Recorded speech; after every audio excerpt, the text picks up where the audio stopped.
Nous sommes à l'Arbrelle, sur le secteur de la Confluence, où la Turdine se jette dans la Brévenne. Deux cours d'eau, en apparence paisibles. Nathalie Serre habite ici depuis 15 ans. Elle a connu 3 inondations, dont la pire, qui a eu lieu dans la nuit du 1er au 2 novembre 2008. C'est une voisine qui a débarqué à la maison en disant qui habite elle juste en amont de chez nous, dans une petite maison de plein pied, qui est arrivée en disant « Mais Nathalie, qu'est-ce qui se passe? Pourquoi tes voitures sont encore là? Il faut aller te mettre à l'abri, il y a déjà de l'eau chez moi. » Donc ça c'était 11 heures, le temps qu'on mette la porte inondation et qu'on déplace les voitures dans la rue, à 11h20 l'eau était là. Donc on s'est calfeutré à l'intérieur. Donc c'est très très rapide et inattendu surtout, enfin on n'était pas prêts.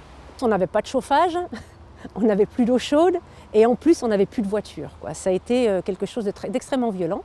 Nathalie Serre est devenue depuis présidente de l'association des habitants, tous unis contre les inondations, qui a été consultée par le CIRIPT lors du projet de création des 2 barrages écrêteurs de crues sur la Turdine.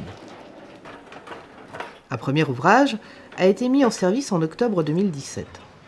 Il a été calibré pour retenir des crues comparables à celles de 2003 ou de 2008 sur la Turdine et retarder de 5 à 7 heures l'arrivée des inondations sur l'Arbrelle en stockant jusqu'à 900 000 mètres cubes d'eau.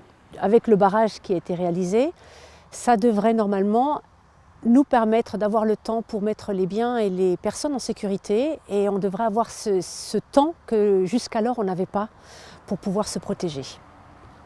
L'ouvrage va être équipé d'une 7e station de mesure de la hauteur d'eau en temps réel ainsi que d'une webcam. Ces équipements viendront renforcer le système d'alerte et anticiper une surverse du barrage en cas de crue majeure. Un second barrage, sur le même principe, est en projet en amont du stade de l'Arbrelle. Les travaux sont envisagés à l'horizon 2020. Il viendra renforcer la protection des habitants contre les inondations.